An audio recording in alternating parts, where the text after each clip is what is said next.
നമ്മുടെ അഫോർഡബിലിറ്റിക്ക് അനുസരിച്ചിട്ട് EMI എടുക്കുക. ആദ്യം പറമ്പ് വാങ്ങാം, ഒരു 5 കൊല്ലത്തിനുള്ളിൽ 5 കൊല്ലം കഴിഞ്ഞിട്ട് വീട് വെക്കുക. അങ്ങനെയൊക്കെ പ്ലാൻ ചെയ്യണമെങ്കിൽ ലോൺ എടുക്കാണ്ട് പറ്റും.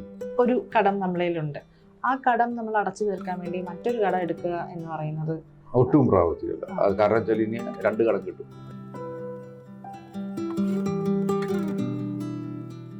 ഇപ്പം EMI കുറിച്ച് ഞാനൊന്ന് ചോദിച്ചോട്ടെ. നമുക്ക് ഒന്നിൽ കൂടുതൽ EMIs ഇപ്പം ചെയ്യുന്ന ആൾക്കാരുണ്ട്. അതൊരു നല്ല രീതിയാണോ എന്ന് വെച്ചാൽ നമ്മൾ ഒരു EMI ഒരു പ്രൊഡക്റ്റ് നമ്മൾ മേടിക്കുന്നു, EMI ആയി നമ്മൾ അത് അടയ്ക്കുന്നു, സെയിം ടൈം നമ്മൾ അടുത്തൊരു പ്രൊഡക്റ്റും കൂടി EMI തന്നെ എടുക്കുന്നു. അത് ഒരുപാട് ദൈർഘ്യമുള്ള EMI പേയ്മെന്റ്സ് ആയിരിക്കും. അതിനോടൊക്കെ എന്താണ്? EMI ഉണ്ടെന്ന് പറഞ്ഞാൽ കുഴപ്പമില്ല, 2 EMI ഉണ്ടെന്ന് പറഞ്ഞാൽ ഒരു കുഴപ്പമൊന്നുമില്ല. പക്ഷെ നമ്മുടെ ഇൻകത്തിന്റെ എത്ര ശതമാനം EMIക്ക് പോകുന്നുണ്ട്, അത് കൺട്രോൾ വിട്ടിട്ടുണ്ടോ? അപ്പോൾ നമുക്കൊരു അറ്റ്ലീസ്റ്റ് ഒരു 25% വരെ EMI ഉള്ളതാണ്, എനിക്കത് മാനേജ് ചെയ്യാൻ പറ്റും, എനിക്ക് വേറെ എക്സ്പെൻസ് ഒന്നുമില്ല, അങ്ങനെയൊക്കെ ആണെങ്കിൽ ഒരു കുഴപ്പമില്ല. സാലറിന്റെ 25% ആണെങ്കിലും വേറെ ഒരു 25% നിങ്ങളുടെ ഇൻവെസ്റ്റ്മെന്റിലേക്കും പോകാനുള്ള ഒരു കേപ്പബിലിറ്റി ഉള്ള ആൾക്കാരൊക്കെയാണ് അത് എടുക്കുന്നത് നല്ലത്. പിന്നെ ലോൺ എടുക്കുന്ന സമയത്ത് നമ്മൾ നോക്കേണ്ട കാര്യത്തിൽ എങ്ങനത്തെ ലോൺ എടുക്കുന്നത്, ഇത് അസറ്റ് പോലത്തെ ഇപ്പോൾ വീട് പോലത്തെ ലോണുകളാണ് എടുക്കുന്നത്, അല്ലെങ്കിൽ എനിക്ക് എപ്പോഴും മൊബൈൽ എടുക്കണമെങ്കിൽ EMI, അങ്ങനത്തേലൊന്നും എനിക്ക് വലിയ അഭിപ്രായങ്ങളൊന്നുമില്ല. എപ്പോഴും നമ്മൾ ആ ഒരു നമ്മുടെ അഫോർഡബിലിറ്റിക്ക് അനുസരിച്ചിട്ട് EMI എടുക്കുക. അങ്ങനെയാണെന്നുണ്ടെങ്കിൽ വലിയ ഒരു ഭയങ്കര തിക്കായിട്ട് ഭയങ്കര നമ്മൾ അഡ്ജസ്റ്റ് ചെയ്തിട്ട് പോകില്ലേ, അങ്ങനെ എടുക്കാണ്ടിരിക്കുക എന്നുള്ളതാണ് എപ്പോഴും. എനിക്ക് ഞാനിതൊരു പറയുമ്പോഴേ ഇപ്പം നമുക്ക് അങ്ങനെ എല്ലാവരും ഇത് പറയാൻ പറ്റില്ല. കാരണം ഇപ്പോൾ ഒട്ടുമിക്ക ആൾക്കാർ ഒത്തിരി ബുക്കൊക്കെ വായിക്കുന്നുണ്ട്. ഇപ്പോൾ ചില ബുക്കിലൊക്കെ പറഞ്ഞേക്കണ ചില നിങ്ങൾക്ക് ഡെറ്റിനെ നിങ്ങൾ ഒരു ടൂളായിട്ട് ഉപയോഗിച്ചിട്ട് നിങ്ങൾ ചെയ്യണം എന്നൊക്കെയാണ് പറഞ്ഞത്. എനിക്ക് എൻ്റെ ഓർമ്മയുണ്ട്, എൻ്റെ കൂടെ പണ്ട് റോയിറ്റേഴ്സിൽ വർക്ക് ചെയ്യുന്ന ടൈമിൽ എൻ്റെ ഒരു പയ്യനുണ്ടായിരുന്നു, ആൾ കന്നഡിക്കാണ്. പുള്ളിക്ക് 100% EMI ആയിരുന്നു. വീട്ടിൽ തന്നെ ഭക്ഷണം എല്ലാവരും, പിന്നെ ക്യാബിലാണ് വന്നുകൊണ്ടിരുന്നത് പുള്ളി. അപ്പോൾ ഒരു കാര്യത്തിലും പൈസ ഒന്നും ചിലവാക്കില്ല, തിങ്ങി ജീവിച്ചിരുന്ന മനുഷ്യനാണ് ആള്. എനിക്ക് തോന്നുന്നൊരു 5-8 കൊല്ലം ഇങ്ങനെ ജീവിച്ചു. എന്നിട്ട് കല്യാണമൊക്കെ കഴിച്ചപ്പോൾ പുള്ളിക്ക് വൈഫിൻ്റെ ശമ്പളം കൂടി വന്നു. അപ്പോൾ എന്നിട്ട് ആൾ പറഞ്ഞിട്ട് ഇപ്പോഴും ഞാൻ വൈഫിൻ്റെ ശമ്പളം ചോദിച്ച് ജീവിക്കേണ്ട ഒരു അവസ്ഥയാണ്. പിന്നെ അവർ ഭയങ്കര അണ്ടർസ്റ്റാൻഡിങ് വീട്ടുകാരാണ്. പിന്നെ എനിക്ക് തോന്നുന്നു പൈസയ്ക്ക് ഇമ്പോർട്ടൻസ് കൊടുക്കണം വീട്ടുകാരാണ്. എന്നിട്ട് പുള്ളി പറഞ്ഞു, അപ്പോഴേക്കും കുറേ ലാൻഡൊക്കെ ആയി പുള്ളിക്ക്, കാരണം എല്ലാം ഈ ലാൻഡ് വാങ്ങാൻ വേണ്ടിയിട്ടാണ് പുള്ളി ഇങ്ങനെ ചെയ്തിരുന്നത്. പക്ഷെ ഇപ്പോൾ പുള്ളി റിച്ചാണ്. പക്ഷെ ഞാൻ ഒരിക്കലും ഒരു താണ്ഡവനെ മാത്രമേ കണ്ടിട്ടുള്ളൂ ഈ ലോൺ എടുത്തിട്ട് പണക്കാരനായിട്ടുള്ളത്. പക്ഷെ വേറെ ആരെയും ഞാൻ എനിക്ക് പണക്കാരായെന്ന് അറിയില്ല. പക്ഷെ എനിക്ക് ആ 8 വർഷം പുള്ളി ഞെരുങ്ങി ജീവിച്ചതും എപ്പോഴും പറയുന്നു, ഒരു കാര്യം ഉണ്ടായില്ല ഇങ്ങനെ ചെയ്യേണ്ടത്, ഒരു കാര്യം ഉണ്ടായില്ല ഇങ്ങനെ. കാരണം ബാക്കി എല്ലാത്തിനും വീട്ടുകാർ സപ്പോർട്ട് ചെയ്യുന്നുണ്ട്, കാരണം അവരൊരു കാർഷിക കുടുംബം, കൃഷിയും കാര്യങ്ങളൊക്കെ ആയിട്ട് പോകണം. അപ്പോൾ വീട്ടുകാരെല്ലാവരും ഇങ്ങനെ സപ്പോർട്ട് ചെയ്യണം. പക്ഷേ പുള്ളിക്ക് പുള്ളിയുടേതായ ഒരു കാശുണ്ടായിട്ടില്ല. ഇത് വേറൊന്നും വേണ്ട, താണ്ടവൻ ആ ടൈമിൽ ജോലി പോയിരുന്നെങ്കിൽ എന്ത് ചെയ്തേ. പിന്നെ അങ്ങനത്തെ ഒരു ബാക്കപ്പ് ഒക്കെ വീട്ടിൽ എല്ലാവരും കൂടി അഡ്ജസ്റ്റ് ചെയ്ത് പോയി എൻ്റെ പേരിൽ ഇത് ഇങ്ങനെ നടന്നാണ്. അല്ലാതെ ഒരാളും എൻ്റെ അനുഭവത്തിൽ രക്ഷപ്പെട്ട ഒരു സിറ്റുവേഷൻ ഉണ്ടായിട്ടില്ല. എപ്പോഴും നമ്മുടെ ഒരു വിത്തിൻ കൺട്രോളിൽ ലോൺ എടുക്കുകയാണെങ്കിൽ കുറച്ചും കൂടി പറ്റുമെങ്കിൽ ലോൺ എടുക്കാതെ ചെയ്യും. ഇപ്പോൾ എസ്പെഷ്യലി ഇപ്പോൾ വീടൊക്കെ വാങ്ങുന്നത് പലർക്കും ഒത്തിരി ബുദ്ധിമുട്ടാണ് ഹോം ലോൺ ഇല്ലാണ്ട്. ഇനി അതല്ലെങ്കിൽ നമ്മൾ അതിനെ സ്പ്ലിറ്റ് ചെയ്യുക. ആദ്യം പറമ്പ് വാങ്ങാം, ഒരു 5 കൊല്ലത്തിനുള്ളിൽ 5 കൊല്ലം കഴിഞ്ഞിട്ട് വീട് വയ്ക്കുക. അങ്ങനെയൊക്കെ പ്ലാൻ ചെയ്യണമെങ്കിൽ ലോൺ എടുക്കാണ്ട് പറ്റും. ഇപ്പം എന്നെ ചില ടൈമിലൊക്കെ ചില NRIs ഒക്കെ വിളിച്ച് ചോദിക്കാറുണ്ട്, ലോൺ എടുക്കണം ശരിയാണെന്നൊക്കെ ചോദിച്ചിട്ട്. അപ്പോൾ ഞാനപ്പോൾ അവരോട് ഒന്നുകൂടി കുത്തി ചോദിക്കുമ്പോൾ ശരിക്കും പറഞ്ഞാൽ അവർക്കൊരു 5 വർഷം വെയിറ്റ് ചെയ്യാനുള്ള ഒരു കുടുംബ പശ്ചാത്തലം അവർക്കുണ്ട്. പക്ഷെ അത് ചെയ്യാണ്ട് ക്യുക്കായിട്ട് പോയി എടുക്കുകയും അങ്ങനെയൊക്കെ ചെയ്യാറുണ്ട്. ചില ആൾക്കാർക്ക് കിട്ടും. ചില ആൾക്കാർക്ക് വീട് റെന്റിൽ വീട്ടിലായിരിക്കും താമസിക്കുന്നത്, അങ്ങനെ വീടെടുത്തേ പറ്റുള്ളൂ, അല്ലെങ്കിൽ കൂട്ടുകുടുംബത്തിലായിരിക്കും നിൽക്കുന്നത്, അവർക്ക് വീടെടുത്തേ പറ്റുള്ളൂ എന്നുള്ള അവസ്ഥ. ചിലപ്പോൾ അങ്ങനത്തെയൊക്കെ സിറ്റുവേഷനിൽ ഓരോരുത്തരും ഡിസൈഡ് ചെയ്യാന്നുള്ളൂ. എന്നാലും ഒരു ഇൻകത്തിൻ്റെ ഒരു 25% നിർത്തി ഒരു ബഫർ, ഒരു എമർജൻസി ഫണ്ടും കാര്യങ്ങളൊക്കെ, ഇൻഷുറൻസും കാര്യങ്ങളൊക്കെ ഉണ്ടെങ്കിൽ വെരി ഗുഡ്. ഇനി ഞാനൊരു ഡൗട്ട് ചോദിച്ചോട്ടെ. ഇപ്പം റെന്റിന് വീട്ടിൽ റെന്റിന് നിൽക്കുന്നതാണ് ബെറ്റർ എന്ന് പറയുന്നവരുണ്ട്. പക്ഷെ നമ്മൾ അവിടെ നൽകുന്ന ആ ഒരു മണി അത് നമുക്ക് നഷ്ടപ്പെടുമല്ലേ?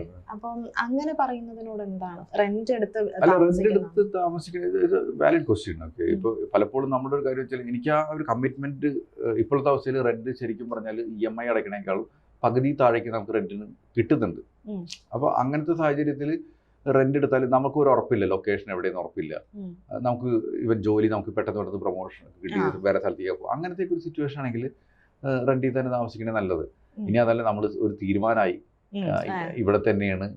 അങ്ങനെയൊക്കെയാണെന്നുണ്ടെങ്കിൽ ഇവൻ ലോൺ എടുത്തിട്ടായാലും വീട് വാങ്ങിയാൽ കുഴപ്പമില്ല. പക്ഷേ ഇവൻ നമ്മുടെ ഒരു ഫിനാൻസിൽ നമുക്കൊരു വലിയ കോൺഫിഡൻസ് ഇല്ല, നമ്മുടെ ജോലിയിൽ നിന്ന് വലിയ കോൺഫിഡൻസ് ഇല്ല. അങ്ങനെയൊക്കെയാണെന്നുണ്ടെങ്കിൽ take your time, stay in rental house, അങ്ങനെ ചെയ്തിട്ട് ചെയ്യണമായിരിക്കും കുറച്ചും കൂടി നല്ലത്. ആ റെൻറ്റിൽ താമസിച്ചു എന്ന് പറഞ്ഞിട്ട് ആ പൈസ പോയി എന്ന് പറഞ്ഞിട്ട് ഓപ്പർച്യൂണിറ്റി അല്ല. We are kind of arriving at a clarity of thought. അങ്ങനെയൊക്കെ ആയിരിക്കും കുറച്ച്. ഇതെല്ലാവരും ഓരോരുത്തരുടെ സ്റ്റോറീസാണ്. ശരിക്കും നമുക്കൊരു ഇൻഡിവിജ്വലിൻ്റെ അടുത്ത് നമുക്ക് ഇരുന്ന് സംസാരിക്കുമ്പോൾ നമുക്കറിയാൻ പറ്റും ഇയാൾക്ക് ഇത് നെസസറി ആണോ. അപ്പം നമുക്ക് എപ്പോഴും നമ്മൾ ഒത്തിരി ഇപ്പോൾ ET-യിലൊക്കെ ഒത്തിരി ആർട്ടിക്കിളുകളും കാര്യങ്ങളൊക്കെ കൊടുക്കണം. പക്ഷേ ആ ആർട്ടിക്കിൾ എന്ന് പറഞ്ഞാൽ നിഖിൽ എന്ന് പറഞ്ഞ ഇൻഡിവിജ്വലിനെ കണ്ടിട്ടൊന്നും ഇരിക്കണതല്ല. ഞാൻ ആ ആർട്ടിക്കിൾ എടുത്തിട്ട് എൻ്റെ ലൈഫിലേക്ക് ഫുള്ള് പകർത്താൻ നോക്കിക്കഴിഞ്ഞാൽ അത് ചിലപ്പോൾ ഒട്ടും ശരിയാവണമെന്നില്ല. ഇവൻ ഞാനിപ്പോൾ വീഡിയോസിൽ ഞാൻ പറയണതും അതൊരിക്കലും ഞാൻ എല്ലാവരോടും റിക്വസ്റ്റ് ചെയ്യണമെന്ന് വെച്ചാൽ ദയവ് ചെയ്തിട്ട് അത് മൊത്തം നിങ്ങൾ നോക്കിയിട്ട് ലൈഫിൽ പ്രാവർത്തിയാക്കല്ലേ. എപ്പോഴും ഒരു അഡ്വൈസറുടെ സപ്പോർട്ട് എടുത്തിട്ട്, കാരണം എനിക്ക് തന്നെ ഉറപ്പുണ്ട് ഞാൻ 75% ഒരു വീഡിയോയിൽ ഞാൻ പറഞ്ഞിട്ടില്ല, 100% ക്ലാരിറ്റിയിൽ ഒരു സാധനം ഞാൻ പറഞ്ഞിട്ടില്ല. കാരണം എനിക്ക് പറയാൻ പറ്റില്ല, കാരണം ഞാൻ ജനറൽ പബ്ലിക്കിനോടല്ലേ പറഞ്ഞത്. അപ്പോൾ ആ വീഡിയോ കണ്ടിട്ട് നിങ്ങൾ അറ്റ്ലീസ്റ്റ് ഒരു സപ്പോർട്ട് എടുക്കാതെ നിങ്ങൾക്ക് ചെയ്യാനും പറ്റില്ല. ഈവൻ നമ്മൾ 3 വർഷം 4 വർഷമൊക്കെ ആയിട്ട് നമ്മുടെ വീഡിയോ കണ്ടിട്ട് അവർ പറയും ഞാൻ SIP ഒക്കെ തുടങ്ങി, ഞാനിപ്പോൾ അത്യാവശ്യം നന്നായി എന്നൊക്കെ പറഞ്ഞിട്ട് വരാറുണ്ട്. പക്ഷെ എന്നാലും ഞാൻ ആ പോർട്ട്ഫോളിയോ കാണുമ്പോൾ ശരിക്കും അവരുടെ ആക്ച്വൽ റിക്വയർമെൻറ്റിനുള്ള പോർട്ട്ഫോളിയോ ആയിരിക്കില്ല അത്. കാരണം ഞാനത് മുഴുവൻ പറഞ്ഞിട്ടില്ല. അപ്പോൾ അത് പലപ്പോഴും ഞാനൊരു മിസ്മാച്ച് ആയിരുന്നു. പക്ഷേ എനിക്ക് ഏറ്റവും കൂടുതൽ സന്തോഷം തോന്നിയിട്ടുള്ള കാര്യം വെച്ചാൽ ഞാൻ ഈ കടത്തിനെ പറ്റിയിട്ട് കുറേ പറഞ്ഞതിൻ്റെ പേരിൽ ഒത്തിരി പേര് എന്നെ കാണാൻ വരുമ്പോൾ പറയും നിങ്ങളുടെ ഇത് കണ്ടിട്ട് കടം ഞാൻ കംപ്ലീറ്റ്ലി ഒഴിവാക്കി എന്ന് പറഞ്ഞിട്ട്. അത് അവർ പണിയെടുത്തതിൻ്റെ പേരിൽ ഉണ്ടായിട്ടുള്ളൊരു കാര്യമാണ്. അപ്പോൾ ഒത്തിരി, കാരണം നമ്മൾ ഇതെല്ലാം പഠിച്ചിട്ട് നമ്മുടേതായൊരു സെൻസിബിൾ ആയിട്ടുള്ളൊരു കാര്യം ചെയ്ത് തീർക്കണമെന്നേ ഉള്ളൂ. അല്ലാതെ ഒരു കാര്യം കേട്ടു അത് മൊത്തം എടുത്തിട്ട് നമുക്ക് ലൈഫിലേക്ക് കൊണ്ടുവരാൻ പറ്റില്ല. ഇപ്പം കടത്തിന്റെ കാര്യം പറഞ്ഞതുകൊണ്ട് ഞാൻ ചോദിക്കുകയാണെ, ഇപ്പം നമ്മൾ ഒരു കടം നമ്മളേലുണ്ട്, ആ കടം നമ്മൾ അടച്ചു തീർക്കാൻ വേണ്ടി മറ്റൊരു കടം എടുക്കുക എന്ന് പറയുന്നത് ഒട്ടും പ്രാവർത്തികമല്ല. കാരണം വെച്ചാൽ ഇനി 2 കടം കിട്ടും, അത്രേ ഉള്ളൂ. അപ്പോൾ പലപ്പോഴും ചില ആൾക്കാർ ഇൻട്രസ്റ്റ് കുറവിനൊക്കെ ചെയ്യുക, അത് ഇത് ഭയങ്കര സൂക്ഷിച്ച് ചെയ്യേണ്ട കാര്യമാണ്. ഇപ്പോൾ ഞാൻ പലർക്കും അങ്ങനെയൊക്കെ സംഭവം ഉണ്ട്. ഇപ്പോൾ ഒരു ഫാമിലിക്ക് ഞാൻ കണ്ടപ്പോൾ എനിക്ക് തോന്നുന്നൊരു 8 7 ഡിഫറെൻറ്റ് കടങ്ങളുണ്ട്. അപ്പോൾ അങ്ങനെ നോക്കിയപ്പോൾ അവരുടെ എല്ലാവരും ചില ഇത്തിരി ബ്ലേഡ് പോലത്തെ കടങ്ങളൊക്കെ ഉണ്ട്. അപ്പോൾ നല്ല ഇൻട്രസ്റ്റ് ഉള്ള കടങ്ങളൊക്കെ ഉണ്ട്. അപ്പോൾ അങ്ങനെ വന്നപ്പോൾ ഇവർക്ക് നല്ല വലിയൊരു വീടുണ്ട്, അതിന് വലിയ വിലയുള്ളൊരു വാല്യുവേഷൻ നോക്കുമ്പോൾ ഇതുള്ളത്. അപ്പോൾ അങ്ങനെ വന്നപ്പോൾ ടോപ്പ് അപ്പ് ലോൺ എടുക്കുകയാണെങ്കിൽ സെൻസിബിളാണ്. അപ്പോൾ എന്നിട്ട് എല്ലാ കടങ്ങളും വീട്ടിൽ ഒരു കടത്തിലേക്ക് ആക്കിയിട്ടൊക്കെ ചെയ്തു വരണം. അതൊക്കെ അങ്ങനത്തെ ഒരു സിറ്റുവേഷനിൽ നമുക്കത് സിറ്റുവേഷൻ കണ്ടു കഴിഞ്ഞാലേ നമുക്ക് അത് മനസ്സിലാക്കാൻ പറ്റുള്ളൂ. പിന്നെ ഇവൻ ചില ടൈമിലൊക്കെ ചില ആൾക്കാരൊക്കെ പറയുമ്പോൾ 8 കടമൊക്കെ ഉണ്ടാവും. അതിലുണ്ടാവുന്ന ചിലതൊക്കെ 10,000 താഴെയുള്ള ക്രെഡിറ്റ് കാർഡും ഫോണിൻ്റെ റീപേയ്മെൻറ്റും അങ്ങനത്തെ കുറേ കടങ്ങളാണ്. അപ്പോൾ അങ്ങനെയൊക്കെ ഇരിക്കുന്ന ടൈമിൽ ശരിക്കും പറഞ്ഞാൽ ഏറ്റവും ചെറിയ കടങ്ങൾ ആദ്യം വീട്ടിൽ പോകണമെന്നുണ്ടെങ്കിൽ ചിലപ്പോൾ ഞാൻ ഇങ്ങനത്തെ കാണുന്ന ചിലതൊക്കെ ഒരു 3-4 മാസം കൊണ്ട് 5 കടം മൊത്തം വീട്ടാൻ പറ്റും. അപ്പോൾ 8 കടകൾക്ക് ബാക്കി 3 കടമുള്ളൂ എന്ന് പറയുമ്പോൾ ഇവരുടെ കോൺഫിഡൻസ് ലെവൽ ഭയങ്കരമായിട്ട് കൂടും. എന്നിട്ട് ആ EMI ഉണ്ടല്ല, ഈ 4 കടങ്ങൾ വീട്ടിൽ നിന്ന് അതുകൂടി കൂടി അടുത്ത ചെറിയ കടം കുറയ്ക്കാം. ഇതാണ് നമ്മൾ ഈ സ്നോബോൾ എഫക്റ്റ് എന്നൊക്കെ പറഞ്ഞത്. അങ്ങനെ ഇതൊരു ഗെയിമാണ്. അത് കൃത്യമായിട്ട് ആൾക്കാർ പാലിക്കുകയാണെന്നുണ്ടെങ്കിൽ ഭയങ്കരമായിട്ട് നമുക്ക് പെട്ടെന്ന് ചെയ്തെടുക്കാനായിട്ട് പറ്റും. SIP-നെ കുറിച്ചും കൂടി ഒന്ന് ചോദിക്കാണ്. ഇപ്പോഴും ഒരുപാട് ആൾക്കാർക്ക് അറിയില്ല, അപ്പോൾ വളരെ സിമ്പിളായിട്ട് നമുക്ക് എങ്ങനെ പറയാൻ പറ്റും? അല്ല, SIP എന്ന് പറഞ്ഞാൽ ശരിക്കും പണ്ടത്തേക്ക് കാശ് കൊടുക്കൽ ഇട്ട് വെക്കുന്ന RD ഒക്കെ പോലെ തന്നെ അത്രയും സിമ്പിൾ ആയിട്ടുള്ള കാര്യമാണ്. ഇതിലത്തെ കാര്യത്തിൽ നമ്മുടെ ബാങ്കിൽ തന്നെ ഓട്ടോമാറ്റിക്കായിട്ട് നമ്മൾ പറയുന്ന ദിവസം നമ്മൾ പറയുന്ന പൈസ നമുക്ക് വേണ്ടിയിട്ട് ഇപ്പോൾ ഇത് സ്പെസിഫിക് ആയിട്ട് മ്യൂച്വൽ ഫണ്ടിന് ഇടയ്ക്ക് മ്യൂച്വൽ ഫണ്ടിൽ കൊണ്ടുപോയിട്ട് നിക്ഷേപിക്കപ്പെടും, ഒരു പ്രൊഡക്റ്റിൽ കൊണ്ടുപോയിട്ട് നിക്ഷേപിക്കപ്പെടും. പണ്ടൊക്കെ RD-യിൽ ചെയ്തിരുന്ന സെയിം കാര്യം തന്നെയാണ് ഇതിൽ ചെയ്യുന്നത്. അപ്പോൾ മ്യൂച്വൽ ഫണ്ടിൽ നിക്ഷേപിക്കുമ്പോൾ നമുക്കുള്ളൊരു ബ്യൂട്ടി എന്ന് പറഞ്ഞാൽ മ്യൂച്വൽ ഫണ്ട് തന്നെ പല ടൈപ്പ് ഉണ്ട്. നമുക്ക് സ്വർണ്ണത്തിൽ ഇൻവെസ്റ്റ് ചെയ്യുക, സിൽവറിൽ ഇൻവെസ്റ്റ് ചെയ്യുക, ഈവൻ ഇന്ത്യൻ സ്റ്റോക്ക് മാർക്കറ്റിൽ വ്യത്യസ്തമായിട്ടുള്ള ഫണ്ടുകളിൽ ഇൻവെസ്റ്റ് ചെയ്യുക, ഗ്ലോബൽ മാർക്കറ്റിൽ അമേരിക്കയിൽ ഇൻവെസ്റ്റ് ചെയ്യുക, ചൈനയിൽ ഇൻവെസ്റ്റ് ചെയ്യുക. അപ്പോൾ നമുക്ക് വേണ്ടത് ഏതാണെന്ന് കണ്ടെത്താം. നമ്മുടെ ഫണ്ട് വലുതാണെങ്കിൽ ഇത് ഡൈവേഴ്സിഫൈ ചെയ്ത് എല്ലാത്തിലും കൂടി മിക്സ് ആയിട്ട് ഇൻവെസ്റ്റ് ചെയ്യാം. അപ്പോൾ ഓരോരുത്തരുടെ ഗോളൊക്കെ മനസ്സിലാക്കിയിട്ട് നമുക്ക് ഇൻവെസ്റ്റ് ചെയ്യണമെന്നുണ്ടെങ്കിൽ നമ്മൾ പോലും അറിയാതെ എല്ലാ മാസം ബാങ്കിൽ നിന്ന് പോയിട്ട് പൈസ അടയ്ക്കപ്പെടും. ഇതിലത്തെ ഏറ്റവും വലിയ അനുഗ്രഹം അല്ലെങ്കിൽ ബ്യൂട്ടി എന്ന് പറഞ്ഞു കഴിഞ്ഞാൽ നമുക്കെല്ലാവരുടെയും വിഷയം പറയാൻ നമുക്ക് 1 ലക്ഷം രൂപ കിട്ടുന്ന ശമ്പളം. എന്നിട്ട് അതിന് നമ്മൾ വിചാരിക്കും നമ്മുടെ വീട്ടു ചിലവ് ഒരു 25,000 രൂപ നിൽക്കുന്നുള്ളൂ. അങ്ങനെയാണെങ്കിൽ ശരിക്കും പറഞ്ഞാൽ കൊല്ലം അവസാനമാകുമ്പോൾ 75,000 വെച്ചിട്ട് 12-75,000 നമ്മുടെ കയ്യിൽ വേണം. പലർക്കും അത് ഉണ്ടാവില്ല. കാരണം 25,000 ചിലവാക്കിയിട്ട് നമ്മൾ പിന്നെയും ചിലവായിക്കൊണ്ടിരിക്കുക എന്തെങ്കിലുമായിട്ട്. കാരണം കൈ കാശിറങ്ങണ്ടേ. അതിന് പകരം ഈ പൈസ ഓട്ടോമാറ്റിക്കലി നമ്മൾ പറഞ്ഞ് 50,000 നമ്മൾ SIP ആയിട്ട് ഇൻവെസ്റ്റ് ചെയ്യണം. അപ്പോൾ നമ്മുടെ കയ്യിൽ ബാക്കി 50,000 ഉള്ളൂ. അപ്പോൾ 6 ലക്ഷം നമ്മൾ പോലും അറിയാതെ ഇൻവെസ്റ്റ് ചെയ്യപ്പെട്ടു നമുക്ക് ഇഷ്ടപ്പെട്ട ഒരു സ്കീമിൽ. അപ്പോൾ നമ്മൾ പോലും അറിയാതെ ഒരു മണി മാനേജ്മെൻറ്റ് അവിടെ നടക്കണം. ഇങ്ങനെ നമ്മൾ ഓട്ടോമാറ്റിക് ഇത് ചെയ്തില്ല എന്നുണ്ടെങ്കിൽ ഈ 6 ലക്ഷം രൂപ ഇൻവെസ്റ്റ് ചെയ്യപ്പെടുമായിരുന്നു, 1 ലക്ഷം ശമ്പളം കിട്ടാൻ ഒരിക്കലും സംഭവിക്കില്ല. ഇതാണ് നമ്മൾ ഈ SIP കൂടെ കൊടുക്കുന്ന പവർ എന്ന് പറയുന്നത്. അല്ലാതെ റിട്ടേൺ എത്ര കിട്ടുന്നൊക്കെ പിന്നത്തെ കാര്യമാണ്. നമ്മുടെ സ്വഭാവത്തിന് നമ്മൾ പോലും അറിയാതെ ഡിസിപ്ലിൻ ആക്കി തരുന്ന SIP കൂടെ സംഭവിക്കുന്നത്. അവിടെയാണ് ഇതിൻ്റെ ഏറ്റവും വലിയ ഗുണം. ഇനി ഏത് ഫണ്ടിൽ നിക്ഷേപിക്കണം അതൊക്കെ ഓരോരുത്തരുടെയും ഗോൾ അനുസരിച്ചിട്ടാണ് നമ്മൾ ചെയ്യേണ്ട കാര്യങ്ങൾ.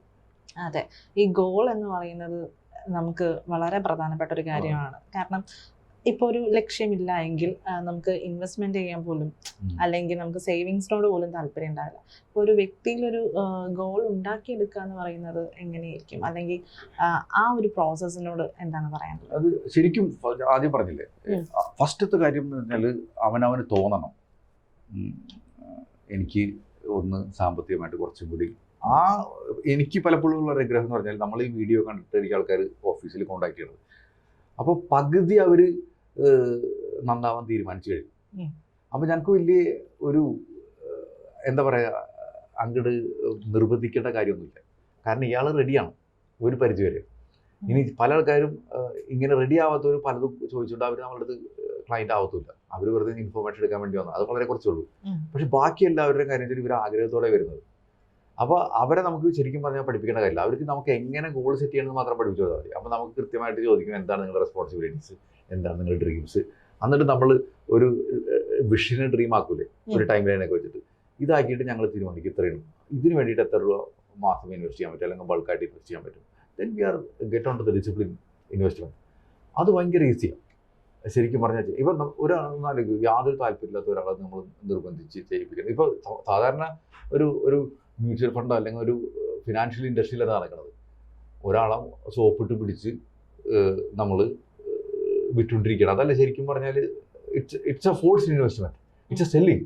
ഇപ്പം എനിക്ക് നന്നായിട്ട് ഒരാളെ കൺവിൻസ് ചെയ്യാൻ പറ്റുന്നു, അല്ലെങ്കിൽ ഒരാളെ ഒത്തിരി നേരം സാറേ എന്നൊക്കെ വിളിച്ച് കൊണ്ടുവന്ന് വിൽക്കണമെന്നുണ്ടെങ്കിൽ അതെൻ്റെ സ്കില്ലിൻ്റെ പേരിൽ അയാൾ ഇൻവെസ്റ്റ് ചെയ്യണം. അയാൾക്ക് യാതൊരു താല്പര്യമൊന്നുമില്ല.